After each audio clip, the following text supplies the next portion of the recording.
Welcome in. My name is Arya and I'm a research analyst at FinChat, and in today's video we're going to be looking at how to track super investors' buying and selling activities. Now if you're not familiar, the term super investor refers to any fund manager that has over 100 million in assets under management, or AUM, and so as per the laws set out by the SEC, asset managers have to report on a quarterly basis what stocks they're buying and selling in their entire portfolio altogether. And so many investors actually use this as a source for idea generation, taking inspiration of what certain investors are holding and what composition they have certain holdings in, albeit their direct activity on a quarterly basis is usually delayed by about 30 to 45 days. So with that being said, if you'd like to track the holdings of super investors, what you're going to want to do is navigate over to the finchat.io website. From there, over on our landing page, you could either click in the top right corner the dashboard button to get into the platform if you already have an account with us. If not, you're going to want to scroll down and search up any different stock you like. So I'm just going to pull in Apple for now. And then from the left-hand side of your screen, there's a handful of different tabs which you could access. In the scope of today's video, you're going to want to go down to the resources section, and then from there you're going to want to go over to the super investors tab. Now on our platform today, we have over 100 different super investors, varying in terms of how much capital they manage and how long they've been active for. Now if there's any super investors here that you'd like to track but isn't currently on our platform, you could either leave a comment directly down below or contact us through our help center, and we'd be more than happy to add them to the platform. Additionally, to quickly check if there's a certain super investor that you'd like to track, you can actually use the search functionality to quickly be able to find them. So for now, I'm just going to go into Dev Cantasaria's portfolio, and right away we see that a handful of different tabs and charts start to populate on our screen. First and foremost, of course, we have the most current version of the portfolio on the right hand side of the screen. Additionally, if you'd like to share this on social media pages or share with a friend, you have the same universal download button that is over our entire platform. Now additionally, you'll notice that there's some quick statistics regarding Dev's portfolio. So for example, we have the market value of all his holdings, the top 10 concentration of all his holdings, which in this case is 100% because Dev only actually has 9 holdings, the industry breakdown of all his different companies, and this is actually quite specific, so it doesn't just tell you financial services or technology, it goes very in depth into the specific type of technology or the specific type of software, financial services, whatever the case may be. Now if you scroll down,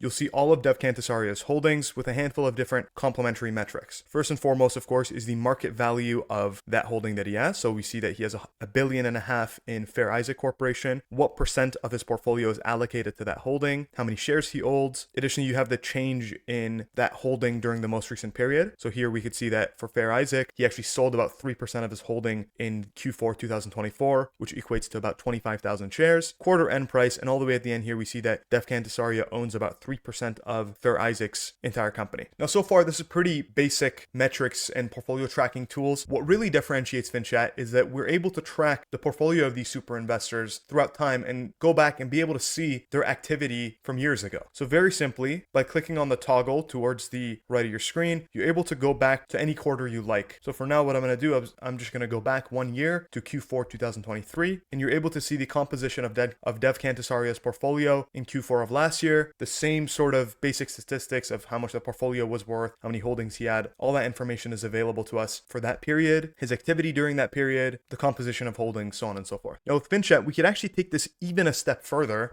and get more specific with the type of data we'd like to track. From the top, if you select the companies page, you're actually able to see the entire ownership history of each of Dev Cantasaria's holding. And the key here is not only for current holdings, but for holdings that he may have bought in the past and has since sold. So for example, of course, S&P Global is a company that Dev Cantasaria has held for many, many years. But if we scroll down here, we're able to pull in, for example, Monster Beverage and see that he had owned it for a period of about 2 years. When he initially bought into the business, it made up about 19% of his portfolio. But by the time he sold it, it had only made up 10% of his portfolio. Now it seems that he actually owned about the same amount of shares between Q4 2016 and Q4 2018. So the conclusion we can draw from this is that either his portfolio, the rest of his portfolio, had outpaced the growth that he saw with Monster during this period, or the more likely scenario is that he got additional capital in the 2018 timeframe and thus diluting down his Monster stake. So it wasn't necessarily him selling down the holding, although it seems, so it wasn't necessarily that he was selling down the holding, although it seems that he did do that in the final quarter that he owned it. He slightly trimmed the position by about 70,000 shares. More so so that he was gaining additional capital. So the great thing about this chart is that you're able to track not only the percentage of his portfolio that it made up, but also how many shares he had, so you could compare the two and see why a certain holding makes up however much percentage of his portfolio. Again, I'm going to remind you could click the download button and export the ownership history of these companies as well. Additionally, if you'd like to just singularly look at, for example, the percentage of portfolio, you could toggle off the shares owned or vice versa as well. And again, just to drive the point home, you could really pull in any of the historical holdings. Now, Dev Cantasaria's Valley Forge Capital was actually established in late 2016, or I believe it was. Now, this version of Dev Cantasaria's asset management firm was actually, I believe, established or transitioned in late 2016. So we only really have about 8 or 9 years worth of historical data. But if you want to go over to another manager such as Warren Buffett, it opens up the possibilities even more in terms of tracking historical holdings and the trends there. Now, another thing I'm going to mention is we actually do have a filings tab at the end here. So if you're someone who would like to look at the specific filings for a more detailed level of research, you can go over to the filings tab. You could either search for something specific or sort by the categories. And for example, go to February of 2024, Form 13F. You can also export it as a PDF or look at it directly on our site. And lastly, you can get 2 weeks of our highest tier FinChat Pro subscription completely for free. There's no card details required, and we automatically apply the trial to your account once you sign up with the link down below. So what are you waiting for? Head on over to finchat.io and start supercharging your investment research with our one-of-a-kind capabilities. Thank you for watching.